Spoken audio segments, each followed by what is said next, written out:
Buenos días, compartimos la lección divina del tercer domingo de Pascua.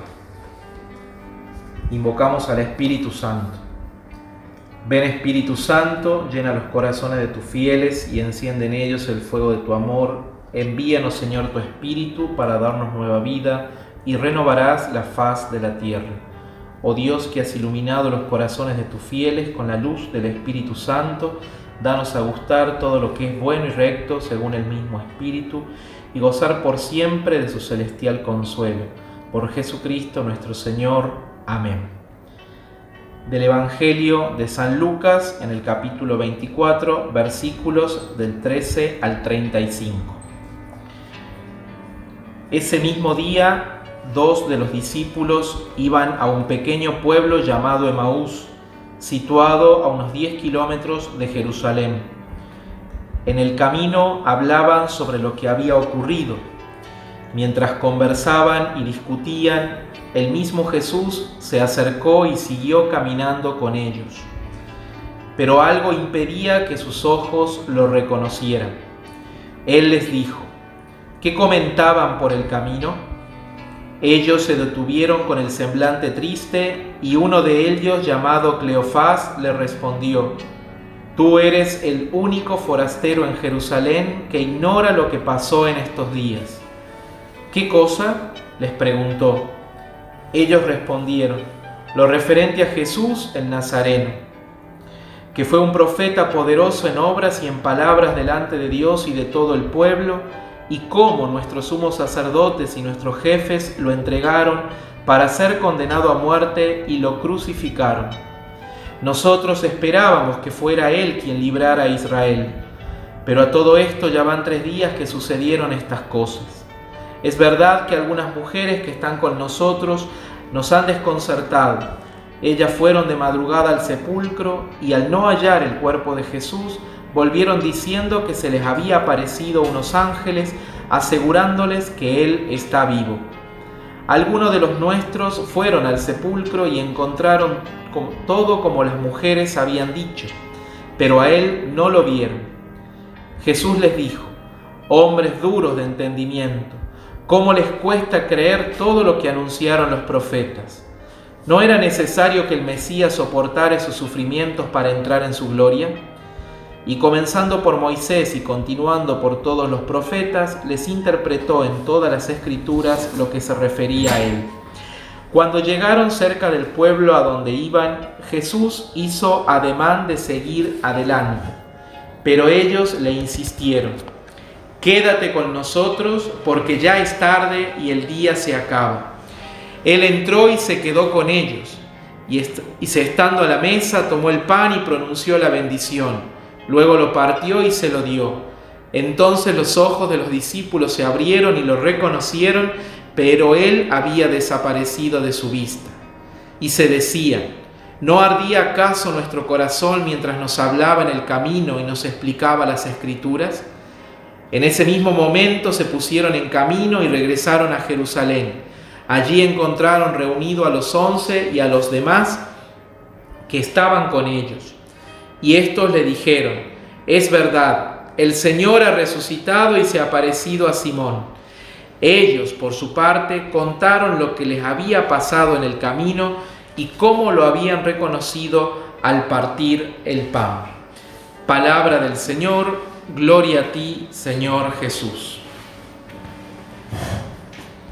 En este modo orante que tenemos de leer la palabra de Dios en la lección divina, lo primero que hacemos una vez que hemos leído el texto es situarnos en su contexto literario próximo. Estamos en el capítulo 24 de Lucas. Al final, en todo ese capítulo va a contar, así como Juan en el capítulo 20, Lucas todo el capítulo 24, la resurrección. Todas las escenas acontecen ese primer domingo de la resurrección. Ahora comenzamos esta escena, está precedida por el testimonio de las mujeres y Pedro.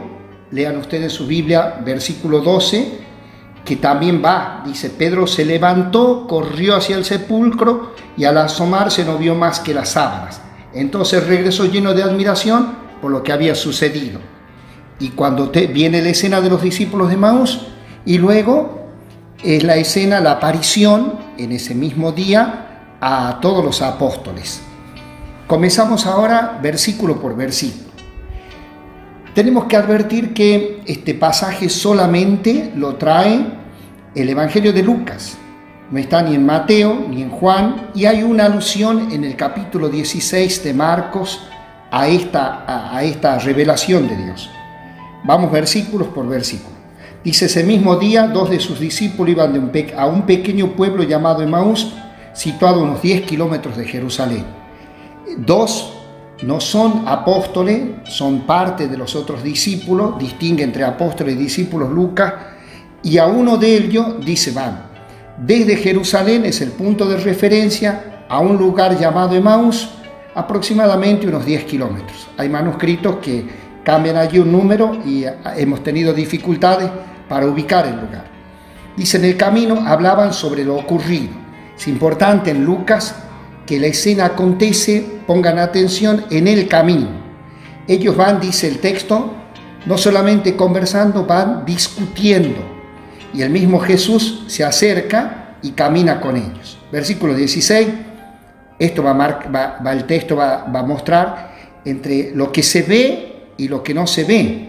Dice: Jesús se acerca, pero algo impedía que sus ojos lo reconocieran. O sea, hay una presencia física del Señor, así como cuando se aparece capítulo 20 a María Magdalena y ella lo confunde con el jardinero. Acá no los reconocen, lo confunden con un peregrino. Él les dijo, hace una pregunta el Señor, ¿qué comentaban por el camino? ¿Qué discutían? Y dice el texto así: ellos se detuvieron, se pararon, y da una característica psicológica de cómo están. Dice: ellos estaban tristes, con el semblante triste, y uno de ellos, de los dos, da solo un nombre, Cleofás. Del segundo no sabemos el nombre.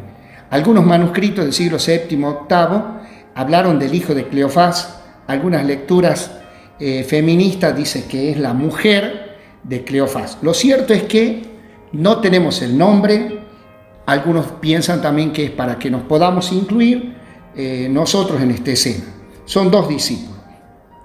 Si ustedes leen capítulo 19 de Juan, versículos 25, cuando aparece la mujer al pie de la cruz, allí aparece una mujer que dice María, la mujer de Cleofás.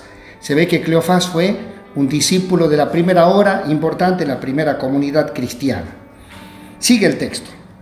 Uno dice, le pregunta, le respondió: tú eres el único forastero en Jerusalén que ignora lo que pasó en estos días. El texto griego dice paroikei, de ahí viene parroquia, forastero. El forastero era el extranjero, el que estaba afuera. ¿Cómo no va a saber de un evento que ha sido llamativo, la crucifixión de un reo? Jesús pregunta, hace de nuevo otra pregunta. Fíjense, Jesús pregunta, hasta ahora no ha respondido qué comentaban, y ahora pregunta qué cosa. Les preguntó, ellos respondieron, y aquí viene lo que podríamos decir una primera cristología, cuando uno tiene pretensiones de lo que quiere de Jesús. Dice lo referente: Jesús el Nazareno, un profeta poderoso en obras y palabras, delante de Dios y de todo el pueblo. Hacen alusión a una expectativa que había, según el libro del Deuteronomio, versículo 18, de un profeta que tenía que suceder a Moisés, poderoso como Moisés en palabras y obras, un Mesías de la línea profética. Esto también aparece en el Evangelio de Juan, cuando le preguntan a Juan si es el profeta. Entonces Jesús, ellos han pensado que era ese profeta, dice, pero, versículo 20, y dice quiénes son los acausantes: sumos sacerdotes, nuestros jefes lo entregaron para ser condenado a muerte y lo crucificaron. Miren este versículo 21, las expectativas que tenían ellos. Nosotros esperábamos, usa la palabra el pitzomen, la esperanza, que fuera Él quien librara a Israel, una expectativa mesiánica terrenal. Pero a todo esto ya van 3 días que sucedieron estas cosas. Esto es muy interesante. Recuerdan que cuando Jesús resucita a Lázaro, el Evangelio de Juan, le dice, ya han pasado 3 días. En la mentalidad judía, después de 3 días ya no había vuelta por la corrupción del cuerpo. Entonces dice, ya pasaron 3 días y es verdad, dice, que algunas mujeres, versículo 23, algunas que están con nosotros nos han desconcertado. Ellas fueron de madrugada al sepulcro y al no hallar el cuerpo de Jesús, volvieron diciendo que se le habían aparecido unos ángeles asegurándoles que él está vivo. Si ustedes retroceden, hay que leer el capítulo 24 completo, las mujeres han dado este testimonio a partir del versículo 9. El texto supone que nosotros hemos leído antes, por eso dice ese mismo día. Si no leyéramos el 24.1, no sabríamos que es el primer día de la semana al amanecer. El texto nos va llevando con lo que ya ha narrado. Entonces, el testimonio de las mujeres. Algunos de los nuestros fueron al sepulcro y encontraron todo como las mujeres habían dicho, pero a él no lo vieron. Versículo 12, Pedro. En los otros evangelios nos cuenta que Pedro y Juan, el evangelio de Juan, corrieron y fueron al sepulcro. Dice, pero a él no lo vieron. O sea, tienen el testimonio de las mujeres, el testimonio de los apóstoles y no creen. Entonces viene la reacción de Jesús, que hasta ahora solo ha preguntado, dice Jesús, hombres duros de entendimiento. El texto griego dice anoetoi, que es la misma palabra que usa San Pablo en la carta a los Gálatas cuando le dice insensatos, quiere decir duro cuando uno es terco, podríamos traducir como terco. Dice, de entendimiento, ¿cómo les cuesta creer todo lo que anunciaron los profetas? No era necesario, pregunta, que el Mesías, acá hay una palabra, dei, es decir, la necesidad que se cumpla el plan de Dios. No era necesario que el Mesías soportara esos sufrimientos para entrar en su gloria. Y comenzando por Moisés, versículo 27, y continuando con todos los profetas, les interpretó en todas las escrituras lo que se refería a él. 27, una catequesis bíblica. Moisés y los profetas, recuerden que son las 2 colecciones principales del Antiguo Testamento, les interpretó el Antiguo Testamento. Dice todo lo que se refería a él. Usa el verbo de hermeneue, donde viene hermenéutica a interpretar. Jesús es el exégeta, que ya vamos a ver, que explica las escrituras y abre el corazón y abre los ojos de la inteligencia del corazón para que uno pueda ver el plan de Dios. No dice qué textos. Hay un pasaje, un libro muy interesante, viejo el libro, pero muy lindo, del padre Mamerto Menapache, que se llama Camino de Emaús con fe y esperanza, donde él pone los textos que supone que Jesús explicó, sobre todo aquellos que hablan del siervo sufriente, que ellos no lo habían leído, esperaban un Mesías glorioso y no vieron la parte del sufrimiento. Versículo 28. Cuando llegaron cerca del pueblo a donde iban, Jesús hizo ademán de seguir adelante. Aquí hay un acting del Señor, ¿no?, que para convertirse en anfitrión. Pero ellos le insistieron. Hay una palabra muy linda, esto de insistir. Quédate con nosotros porque ya es tarde y el día se acaba. Esta es una alusión preciosa a la oración, porque en el atardecer celebraban la Eucaristía en los primeros tiempos. Quédate con nosotros, ya es tarde y el día declina. Él entró, dice el versículo, y se quedó con ellos. En el 30, aquí hay un cambio notorio. Y estando a la mesa tomó el pan, pronunció la bendición, luego lo partió y se lo dio. Él es un peregrino, ahora es un forastero que es, digamos, un huésped. Y sin embargo, él toma el protagonismo a la mesa, eso lo hacía el jefe de familia, pero él toma el protagonismo y se tomó el pan, pronunció la bendición, lo partió y se lo dio. Recuerden que en Lucas, así aparecen los hechos, a la Eucaristía le llamaban fracción del pan.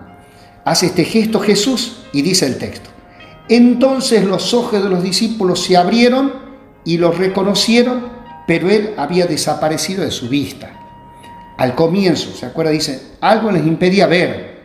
Ahora pueden verlo, se abren los ojos, lo reconocen, pero ya no es necesaria la presencia física. 32. Y se decían, ¿no ardía acaso nuestro corazón mientras nos hablaba en el camino y nos explicaba las Escrituras? Un detalle muy lindo para ver nuestras interpretaciones. Cuando uno siente el fervor, que se abre la mente, el corazón, es porque está actuando el Espíritu, está actuando Jesús, para entender las Escrituras, si no las Escrituras permanecen cerradas. Entonces hay un primer descubrimiento, una primera apertura. Dice, en ese mismo momento se pusieron de camino y regresaron a Jerusalén.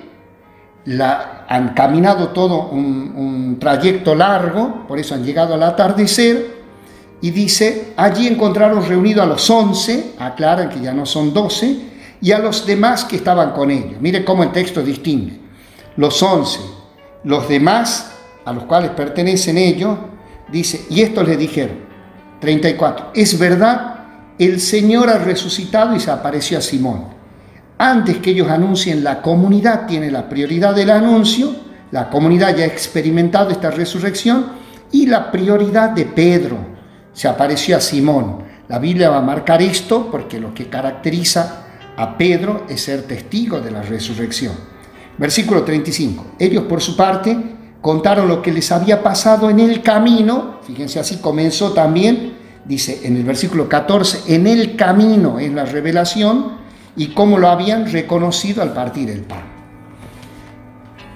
El texto es precioso, es extenso, es más largo que el relato de la resurrección, perdón que nos hemos extendido en este tiempo, ustedes lo leen, lo releen, pero es una catequesis hermosa de cómo encontrar a Jesús. ¿Cómo encontramos al resucitado? Se preguntaba la primera comunidad cristiana, ya en la época de Lucas, tercera generación seguramente, no habían tenido la experiencia de conocer al Cristo terreno, al Jesús terreno. Entonces dice, no hace falta, porque con los ojos físicos no lo reconoceríamos, pero en las Escrituras, bien leídas en el Espíritu del Señor, y en la fracción del pan en la Eucaristía lo podemos encontrar.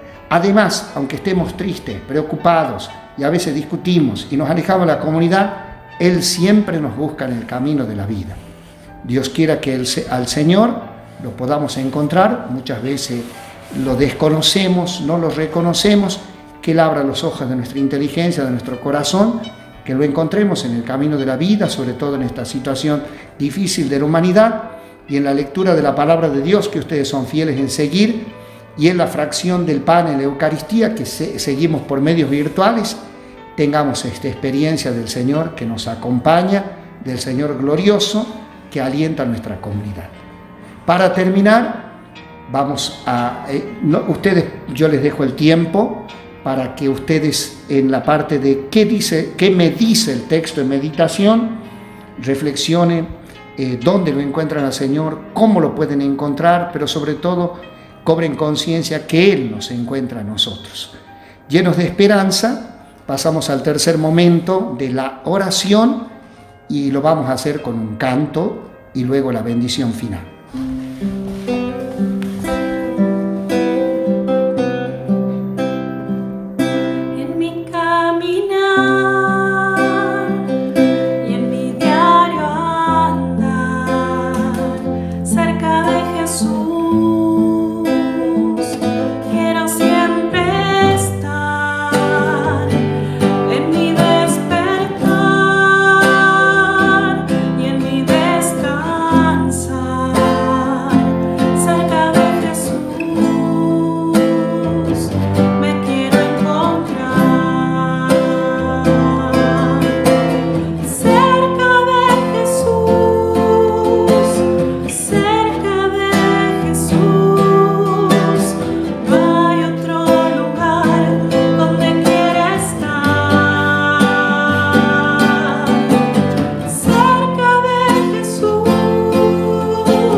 Antes de impartir la bendición final, le queremos dedicar y compartir esta lección divina que la hicimos desde el santuario de Nuestra Madre del Valle, que providencialmente nos ha convocado, que he encontrado estos amigos para que podamos rezar mejor.